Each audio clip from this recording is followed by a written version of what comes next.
Hi, and welcome to the Men on the Path to Love podcast. The lies boys were told about being a man and the truth they need to know episode. I'm Bill Simpson, your host. I coach men who want to stop suffering in relationship and who want a deeper sense of love and connection. I coach him how to do it and how to be the best version of himself and for his current or future relationship and live the life he loves.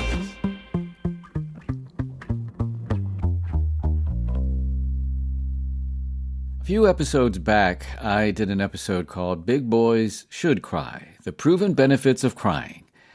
And it was based on the lie I was told, and many of us guys were told, that big boys don't cry. Well, I debunked that lie with some research, a little common sense, and my own experience.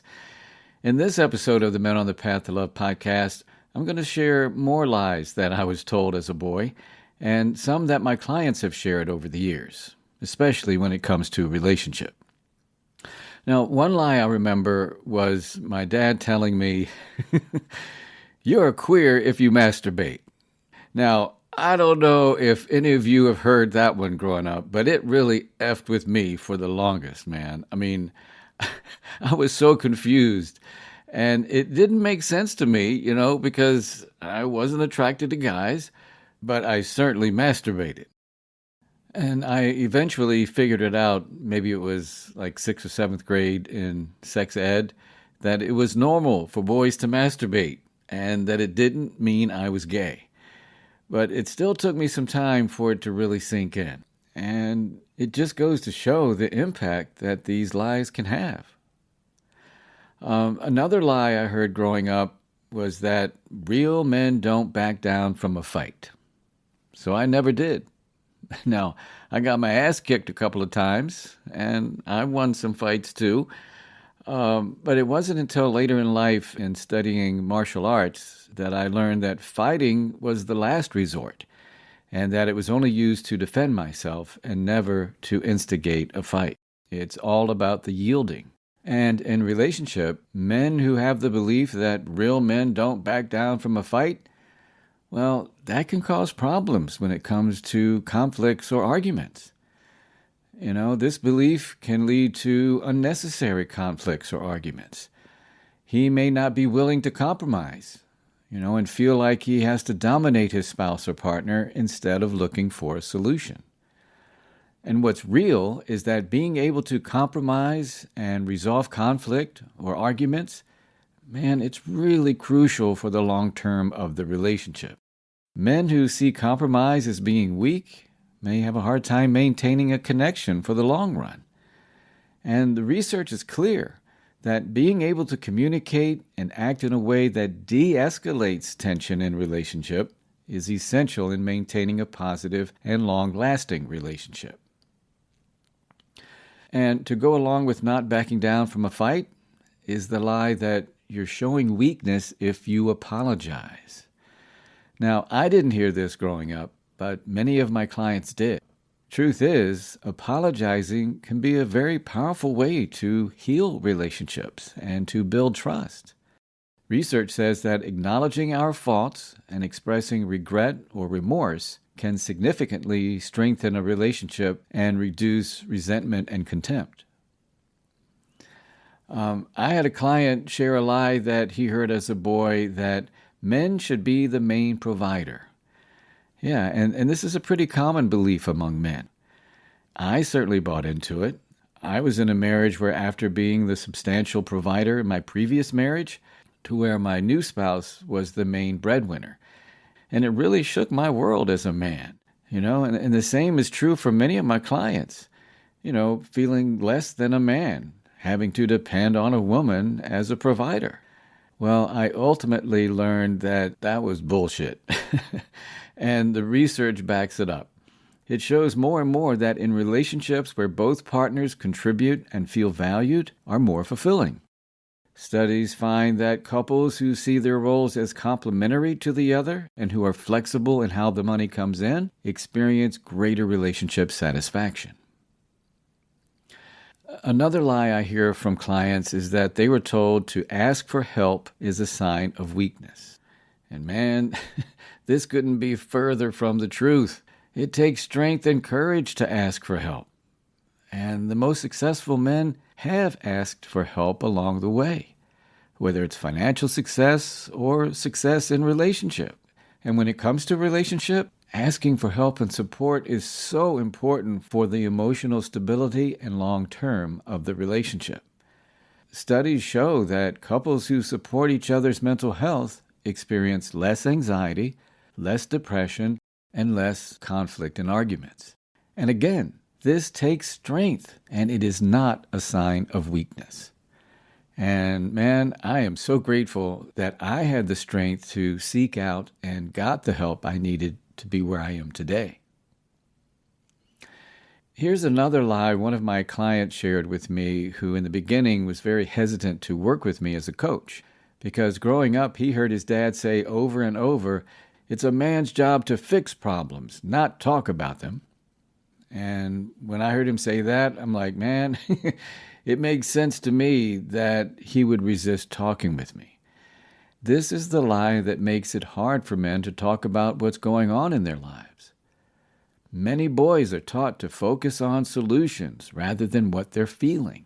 And when they grow up and get into relationship, this can get in the way of communicating how he's feeling and get in the way of understanding his spouse or partner's feelings rather than trying to fix them. According to the research, couples who focus on understanding each other's emotions rather than trying to fix problems are happier. Bottom line, when they're able to feel emotionally validated, it creates this sense of safety in the relationship. And from that sense of safety, you're more apt to solve the problem, right? Yeah, and when you're focusing on the problem rather than validating her experience, your spouse or partner may feel unseen, which can create a disconnect. And you hear me talking about that a lot. How about the lie, all you need is love? Yeah, man. One of my clients told me his mother used to say that a lot, and he believed it. You know, as long as he loved his partner, all would be okay.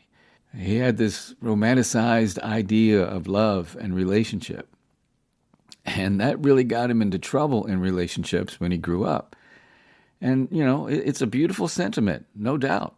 But the truth is, we need a lot more than love to make a relationship work. I loved all my exes, but the relationships didn't last. It's so important to do more, you know, to communicate openly, to have common interests and values, to be able to compromise when necessary. And for me, most importantly, to be vulnerable and empathetic. Yeah, and that with love on top of it, that's the long term of your relationship right there. And speaking of being vulnerable, that's another lie that we're told as boys, right? Girls don't find vulnerability attractive. Yeah, girls don't like it.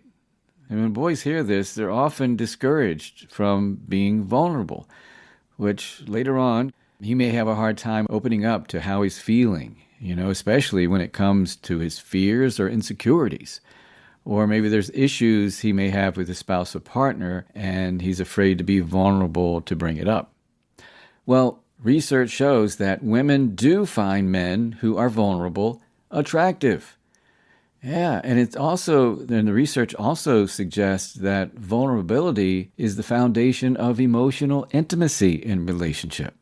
You know, sharing insecurities and fears actually builds trust and a deeper sense of connection, which is essential for that deep, meaningful, and long-lasting relationship. And to go along with this lie about women not finding vulnerability attractive is the lie, you'll never understand women, so don't bother trying. Whew. A client said he heard that from his father a lot. You know, when his father talked about his mom. He said his father would be very dismissive of his mother's feelings. And he said that he was the same way in relationship. You know, he would always downplay whatever his partner was feeling or what she experienced. And he would never talk about his feelings. You know, and this was always a source of conflict in his relationship. And once he learned about being empathetic and understanding, It made all the difference in the world when it came to feeling fulfilled in his relationship. Yeah, the truth is, and the research backs it up, couples who commit to really understanding each other's thoughts, feelings, and experiences are much more satisfied in the relationship. Go figure, right? So I'm sure there are plenty more lies or misconceptions that we learned as boys that I haven't mentioned. If you have any you'd like to share, please let me know. You can reach me from my show page or my website, menonthepathtolove.com. Here's a quote from author and advocate for healthy masculinity, Mark Green. He writes, quote, "Culture hands boys a script of lies about masculinity, but real strength lies in rewriting it," unquote. And that's exactly what we're doing here at Men on the Path to Love. And that will bring an end to this episode of the Men on the Path to Love podcast, the lies boys were told about being a man and the truth they needed to know episode. I'm Bill Simpson, your host.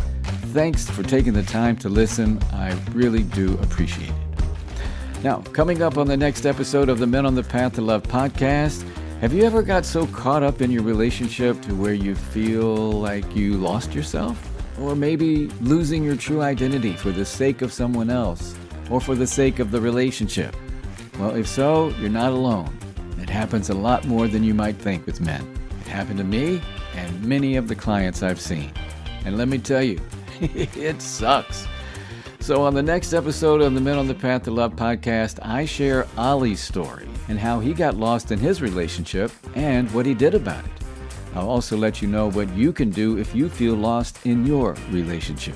Please join me for the Lost in Love, Rediscovering Yourself in Relationship episode. It's all on the Men on the Path to Love podcast. And, I'm always looking for ideas and topics for the show, so if you have any ideas, please let me know. You can contact me from my website, menonthepathtolove.com. That's menonthepathtolove.com. And if you're getting something out of listening to this podcast and know someone you think might benefit from listening as well, then please share the link and share the love. And until next time, keep your heart open and stay on the path to love.